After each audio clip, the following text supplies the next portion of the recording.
नमस्कार, मैं हूं श्वेता झा और आप देख रहे हैं 7 बजे 7 सवाल। अगस्त में बांग्लादेश में तख्तापलट के बाद भारत और बांग्लादेश के संबंध सामान्य नहीं रहे। वहां लगातार कई ऐसी घटनाएं घटी जिसने दोनों देशों के रिश्तों पर गहरा असर डाला। इसी बीच अब बांग्लादेश ने भारत में रह रही बांग्लादेश की पूर्व प्रधानमंत्री शेख हसीना के प्रत्यर्पण की मांग की है। बांग्लादेश के इस कदम से दोनों देशों के बीच के रिश्तों में तल्खी के बढ़ने की आशंका है। लिहाजा हमारे आज के 7 सवाल बांग्लादेश से ही जुड़े होंगे। तो इसी से जुड़ा हमारा आज का पहला सवाल है, शेख हसीना के प्रत्यर्पण की मांग के पीछे बांग्लादेश की क्या मंशा है। आपको बता दें कि बांग्लादेश ने नोट वर्बल जारी करके आधिकारिक रूप से शेख हसीना को सौंपने की मांग की है, वो ये भी जानते हुए कि भारत ऐसा कभी नहीं करेगा।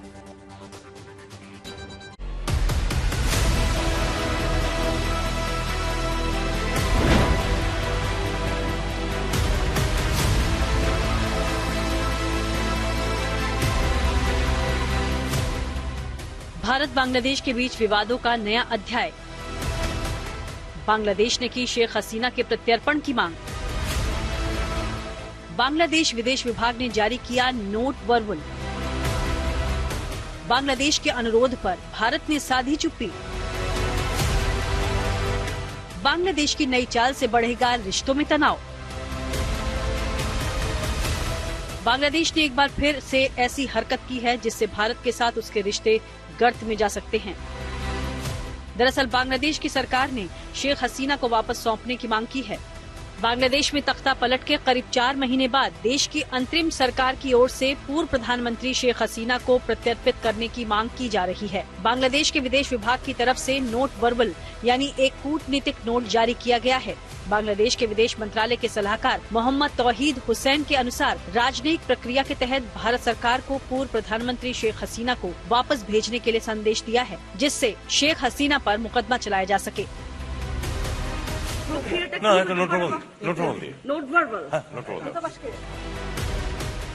दरअसल अगस्त महीने में बांग्लादेश में तख्ता पलट होने के बाद शेख हसीना को देश छोड़कर भागना पड़ा था। उस वक्त उन्होंने भारत में पनाह ली थी और अभी भी वो भारत में ही हैं। हसीना के पद छोड़ते ही उनके ऊपर बांग्लादेश में कई मुकदमे दर्ज हो गए थे, जिनमें हत्या तक का केस भी शामिल है।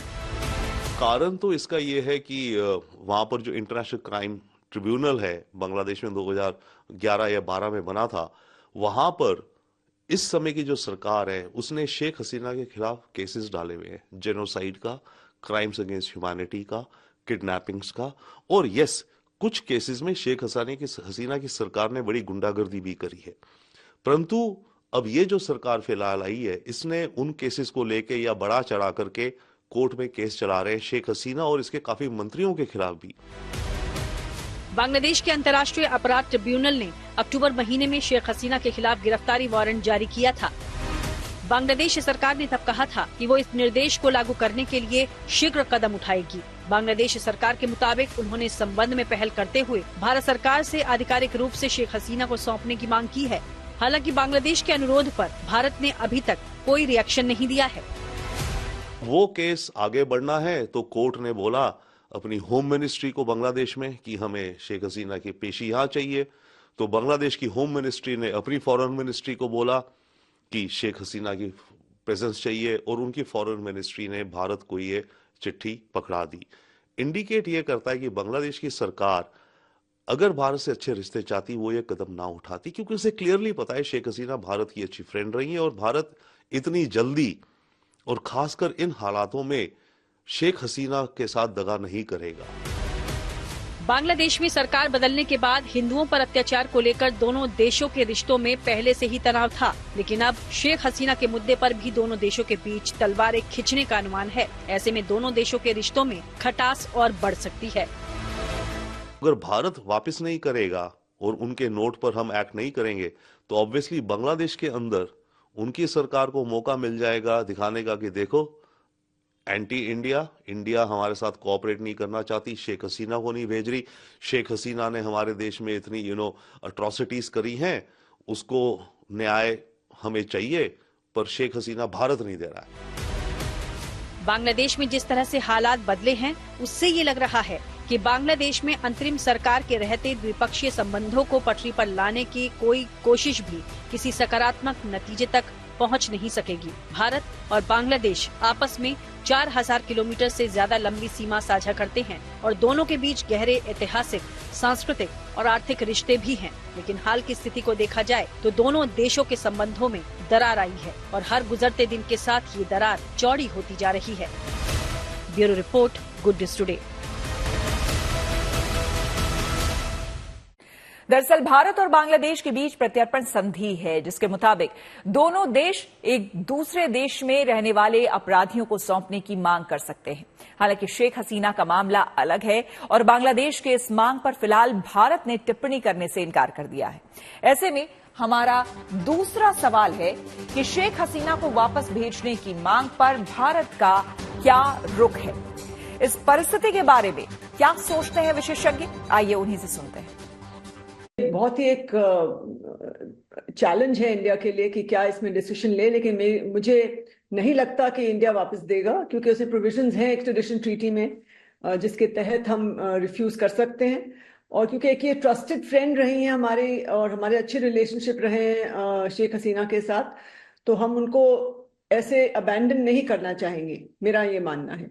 तो जो प्रोसेस है पूरा, उसको लीगल प्रोसेस को एग्जामिन तो किया जाएगा, सब कुछ जो भी उसके एस्पेक्ट्स हैं, लेकिन मुझे नहीं लगता कि इनको वापस एक्स्ट्राडाइट किया जाएगा।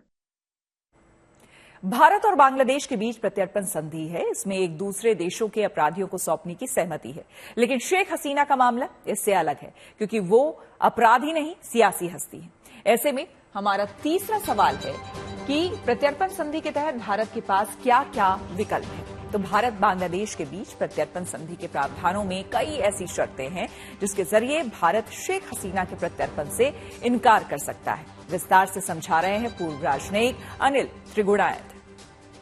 ये बात याद रखने की है कि भारत और बांग्लादेश के बीच में एक एक्सट्रेडिशन ट्रीटी है। एक्सट्रेडिशन ट्रीटी के अंदर डिटेल प्रोविजंस हैं, उनकी प्रोसीजर है, उनको पहले वो प्रोसीजर फॉलो करनी चाहिए और उस प्रोसीजर जो लीगल प्रोसीजर है उसके थ्रू, और उसके बाद में नॉर्मल डिप्लोमेटिक चैनल के थ्रू रिक्वेस्ट भेजी जाती है। जो होस्ट कंट्री है वो फिर उसको एग्जामिन करता है। तो अभी ये एक भेजने के बदले लग रहा है कि ये सिर्फ कहने की बात है कि चलो भाई हम उसको वापस बुलाते हैं और हम ये लिखेंगे, और इस तरह से एक तरह से लोगों का पब्लिक सेंटिमेंट को एक मैं समझता हूं को पैलिएट करने की एक कोशिश है करंट गवर्नमेंट की। बट उसमें हमें देखना पड़ेगा कि असलियत में तो कुछ बिना, मेरे को नहीं लगता है कि कोई टेक्निकल या पूरी तरह से उसका लीगल एग्जामिनेशन हुआ है या लीगल प्रोसेस फॉलो हुई है।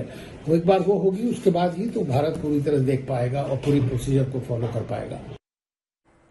बांग्लादेश में सत्ता परिवर्तन के बाद से वहां के कट्टरपंथी भारत विरोधी भावनाओं को हवा दे रहे हैं। ऐसे में बांग्लादेश ने जानबूझकर भारत के सामने शेख हसीना के प्रत्यर्पण की मांग की है, इस बात को जानते हुए कि भारत शेख हसीना को बांग्लादेश को नहीं सौंपेगा। इसी से जुड़ा हमारा चौथा सवाल, क्या शेख हसीना के प्रत्यर्पण की मांग बांग्लादेश की कूटनीतिक चाल है? ये समझना जरूरी है। बांग्लादेश की यूनिट सरकार का प्लान एक तीर से दो शिकार है। एक तरफ वो लोगों की नजर में कार्रवाई करते दिखाई देना चाहते हैं और दूसरी तरफ वो जानते हैं कि ऐसा संभव नहीं है, लिहाजा उनके पास देश में एंटी इंडिया सेंटिमेंट को भुनाने का मौका होगा।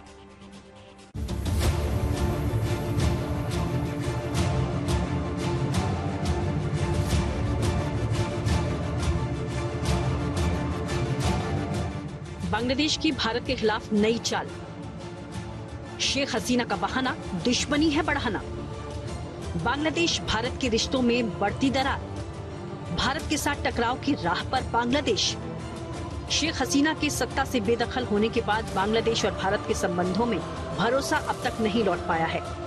मोहम्मद यूनुस के सत्ता संभालने के बाद से जिस तरह वहां पर कट्टरपंथियों ने उपद्रव मचाया और अल्पसंख्यक हिंदुओं पर अत्याचार किए हैं, उससे दोनों देशों के दरमियान संबंधों में तल्खी आ चुकी है। भारत के विदेश सचिव विक्रम मिस्री पिछले महीने बांग्लादेश गए थे। उम्मीद थी कि दोनों देशों के रिश्तों में जमी बर्फ पिघलेगी, लेकिन ऐसा होता दिख नहीं रहा, क्योंकि बांग्लादेश ने एक बार फिर से भारत के साथ टकराव का रास्ता चुना है। पाकिस्तान के हाथों में खिल रहे बांग्लादेश ने अब एक नई चाल चलते हुए शेख हसीना के प्रत्यर्पण की मांग कर दी है, वो भी ये जानते हुए कि भारत ऐसा नहीं करेगा। बांग्लादेश ने आधिकारिक तौर पर भारतवर्ष से शेख हसीना को वापस भेजने की मांग की है। दरअसल ये मांग कई बार उठ चुकी है बांग्लादेश में, और अगस्त महीने में जब सत्ता पलट हुआ था बांग्लादेश में, मोहम्मद यूनिस की अंतरिम सरकार आई थी, तभी से ये मांग उठ रही थी। लेकिन आधिकारिक तौर पर मजबूत तरीके से इस मांग को भेजने में काफी समय लिया। बांग्लादेश अपने देश के कानूनी बाध्यताओं का हवाला देते हुए शेख हसीना के प्रत्यर्पण की मांग कर रहा है, मगर विशेषज्ञों का मानना है कि ऐसा करने के पीछे उसकी गहरी चाल है।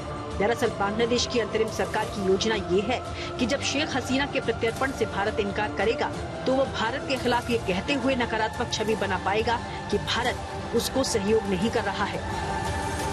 पलट हुआ बांग्लादेश में, भारत ने उसको शरण दी है और हम उसको वापस बांग्लादेश में भेजने के लिए अभी तो तैयार नहीं होंगे, क्योंकि जब हमें दिखता है कि वहां के कोर्ट्स और जैसा माहौल चल रहा है उस देश में, अपने ओपोनेंट्स को जिस तरह से दबाया जा रहा है, कुचला जा रहा है, तो हम शेख हसीना को एक्स्ट्राडाइट तो करेंगे नहीं।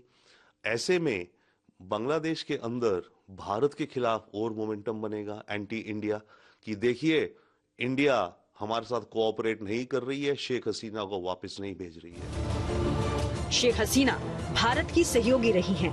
ऐसे में बांग्लादेश भी इस बात को अच्छी तरह समझता है कि भारत बांग्लादेश को शेख हसीना को कभी सौंपेगा नहीं। ऐसे में भारत से शेख हसीना के प्रत्यर्पण की मांग महज औपचारिकता के अलावा कुछ नहीं है। डिप्लोमेट्स और हमारी फॉरेन मिनिस्ट्री भी तो समझ रही है कि बांग्लादेश को क्या जरूरत पड़ी थी ये चिट्ठी भेजने की। ठीक है, अब अगर बांग्लादेश ये चिट्ठी भेज रहा है, इसका मतलब मामलों को ज्यादा गड़बड़ाना चाहता है, या मामलों की वो परवाह नहीं कर रहा है एक तरह से, या इंडिया को वो एक बुरी नजर में दिखाना चाहता है। तो जब हमें इस तरह का इंडिकेशन मिल रहा है बांग्लादेश से, तो ऑब्वियस है कि आने वाले कुछ वक्त में, एटलीस्ट नियर फ्यूचर में, हम भी बांग्लादेश के साथ कोऑपरेशन कम करेंगे। बांग्लादेश में तख्ता पलट होने के बाद वहां की सत्ता पर भले ही मोहम्मद यूनुस काबिज हुए हों, लेकिन सरकार पर नियंत्रण कट्टरपंथियों का ही है। हिंदुओं के खिलाफ जिस तरह से बांग्लादेश में हमले बढ़े, वो इस बात की तस्दीक कर रही हैं कि वहां की सत्ता में कट्टरपंथियों ने जड़ें जमा ली हैं। जब बांग्लादेश में सत्ता परिवर्तन हुआ, तब लोगों ने मोहम्मद यूनुस सरकार से बहुत उम्मीदें लगाईं, लेकिन स्थिति सुधरने की जगह और बिगड़ने लगी। ऐसे में लोगों का ध्यान भटकाने के लिए यूनुस सरकार शेख हसीना का चैप्टर सामने लेकर आ गई। बांग्लादेश और भारत के बीच तनाव बढ़ता जा रहा है। ऐसे में अगर बांग्लादेश ने जल्द ही कोई ठोस कदम नहीं उठाए, तो दोनों के बीच के रिश्तों की दरार खाई में तब्दील हो सकती है। कोलकाता से अनुपम मिश्र के साथ bureau report, good news today. Bangladesh में हिंदुओं के खिलाफ हो रहे अत्याचार की वजह से पहले ही भारत और बांग्लादेश के बीच रिश्तों में तनाव था। अब शेख हसीना के मुद्दे पर तकरार से स्थिति के और बिगड़ने की संभावना है। इसी से जुड़ा हमारा 5वां सवाल। हमारा सवाल है कि शेख हसीना के मुद्दे से दोनों देशों के रिश्तों पर क्या होगा असर।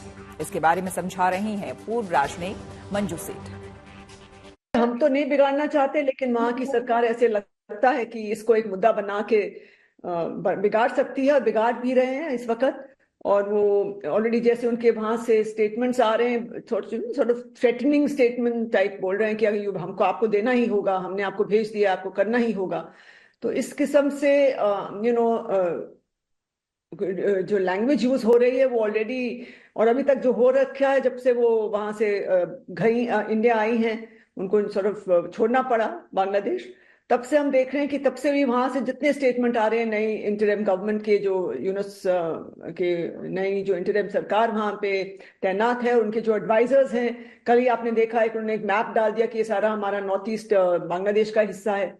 एंड थिंग इस टाइप के जो उनके स्टेटमेंट्स आ रहे हैं, जो एक्शंस आ रहे हैं, उन्होंने उसको देखते हुए तो ऑलरेडी रिश्ते वो खुद ही बिगाड़ने में लगे हुए हैं, और इसको भी एक मुद्दा बना रहे हैं, एक एक्सक्यूज बना रहे हैं कि हम और इसको खराब करें। बांग्लादेश ने शेख हसीना के मुद्दे को भारत के खिलाफ औजार के रूप में इस्तेमाल करने की कोशिश की है, लेकिन बांग्लादेश की इस कुटिल चाल को लेकर भारत पहले से सतर्क है, इसलिए उसने अभी तक इस मांग पर कोई प्रतिक्रिया नहीं दी है। ऐसे में हमारा 6ठा सवाल इसी से जुड़ा है। बांग्लादेश के रुख को देखते हुए भारत की क्या है तैयारी, इसके बारे में समझा रही हैं पूर्व राजनयिक मंजू सेठ। तो रिलेशनशिप हमारे काफी अच्छे रहे हैं इतने सालों में। हाँ, थोड़ा ऊपर नीचे इनके जब मिस्टर जिया भी थे, तब भी अच्छे ही थे, बहुत अच्छे नहीं थे, लेकिन रिलेशनशिप हमने ऐसे कभी इस जैसे आज हैं इतने बिगड़े शायद मुझे याद नहीं कि कभी भी ऐसे हालात हुए हों जहां बिल्कुल ही वो बात ही नहीं कर रहे हैं और हर चीज पे एक थ्रेटनिंग टोन यूज कर रहे हैं कि हम और बता रहे हैं और बोल रहे हैं कि इंडिया झूठ बोल रहा है, इंडिया ये कर रहा है, इंडिया वो कर रहा है, कि जैसे उनका जो भी कह रहे हैं वहां पे कोई हिंदुओं पे कुछ नहीं हुआ, माइनॉरिटीज पे कोई अटैक नहीं हुआ, ये सब झूठ है। तो इस किस्म की चीजें वो बोल रहे हैं, तो मुझे लगता है कि ये not a very positive sign कि हमारे रिलेशनशिप में कोई सुधार आएगा। और हम इसमें ज्यादा कुछ कर नहीं सकते, वो उनकी चॉइस है, लेकिन मुझे लगता है कि हमें बिल्कुल थोड़ा सा स्ट्रांग बनना पड़े। हम बातचीत कर रहे हैं, हमारे फॉरेन सेक्रेटरी भी अभी गए थे, और लेकिन हम इसके लिए कोशिश तो कर सकते हैं कि उनको समझाएं, लेकिन अगर वो समझें तब। दिल्ली पुलिस ने मंगलवार को उस समय बड़ी कामयाबी हासिल की जब उसने फेक आईडी और डॉक्यूमेंट्स बनाने वाले 11 लोगों को गिरफ्तार किया। इसमें 5 बांग्लादेशी और 6 स्थानीय लोग हैं। ये लोग अवैध बांग्लादेशी घुसपैठियों को फर्जी डॉक्यूमेंट्स जैसे कि वोटर आईडी, आधार कार्ड के जरिए दिल्ली में बसाते थे। इसी से जुड़ा हमारा 7वां और आखिरी सवाल, दिल्ली में क्यों गरमाया बांग्लादेशी घुसपैठियों का मुद्दा।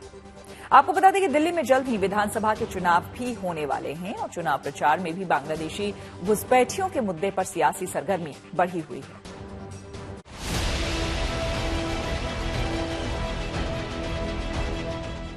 पुलिस की गिरफ्त में ये अवैध बांग्लादेशी घुसपैठिए फर्जी आधार कार्ड के साथ दिल्ली में रह रहे थे। इन लोगों के पास से पुलिस को बड़ी संख्या में फर्जी आईडी, फर्जी आधार कार्ड और फर्जी पैन कार्ड बरामद हुए हैं। दरअसल दिल्ली पुलिस संगम विहार मर्डर केस की तफ्तीश कर रही थी। इस बीच जांच के दौरान पुलिस के हाथ घुसपैठियों से जुड़े सबूत मिले और जांच आगे बढ़ी तो धीरे धीरे बड़े खुलासे हुए। जांच के दौरान दिल्ली पुलिस ने रैकेट से जुड़े 11 लोगों को अरेस्ट किया है। इनमें 5 बांग्लादेशी और 6 रैकेट से जुड़े लोग शामिल हैं। ये लोग बांग्लादेशी घुसपैठियों के लिए फेक आधार कार्ड, वोटर आईडी और अन्य डॉक्यूमेंट्स बनाते थे, जिनका इस्तेमाल कर बांग्लादेशी भारत में एंट्री करते थे। दिल्ली पुलिस ने दिल्ली के संगम विहार में एक बांग्लादेशी नागरिक की जांच पड़ताल शुरू की तो बहुत बड़ा खुलासा हुआ। इस मामले में दिल्ली पुलिस ने कुल 5 बांग्लादेशियों को गिरफ्तार किया है जो अवैध तरीके से भारत में घुसपैठ करके रह रहे थे। वहीं 6 ऐसे लोगों को गिरफ्तार किया है जो बांग्लादेशियों का फर्जी डॉक्यूमेंट बनाते थे। इन घुसपैठियों तक पुलिस पहुंची तो फर्जी डॉक्यूमेंट्स बनाने वालों के तार खंगाले गए और इस बीच बांग्लादेशी नागरिकों का एक पूरा सिंडिकेट सामने आ गया, जिसमें पता चला कि एक पूरा गैंग घुसपैठियों को भारत पहुंचाने में काम कर रहा है, जो घुसपैठियों को भारत के जंगल के रास्ते लेकर आता है और उनके लिए फर्जी दस्तावेजों का इंतजाम किया जाता है। इस मामले में डॉक्यूमेंट्स को लेकर एक वेबसाइट भी मदद कर रही थी, जिसके संचालक रजत मिश्रा को भी गिरफ्तार कर लिया गया है। इसके अलावा एक बांग्लादेशी महिला को गिरफ्तार किया गया है, जिसने फर्जी आधार कार्ड से वोटर कार्ड बनवाया था। अब तक शहर में 1000 से अधिक अवैध बांग्लादेशियों की पहचान की गई है। JantaPrints.in, जहां पे ये लोग 20-20 रुपए में अपने फर्जी date of birth certificates, income certificates बनवा लेते थे।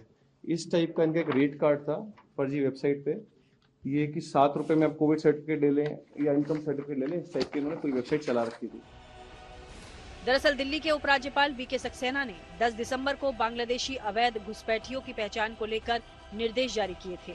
मुख्य सचिव और पुलिस आयुक्त को दिल्ली में अवैध तौर पर रह रहे बांग्लादेशी अप्रवासियों की पहचान और उन पर एक्शन लेने के निर्देश दिए थे। कुछ ही महीनों में दिल्ली में विधानसभा चुनाव होने वाले हैं। ऐसे में राजधानी दिल्ली में अवैध बांग्लादेशियों को लेकर सियासत भी शुरू हो गई है।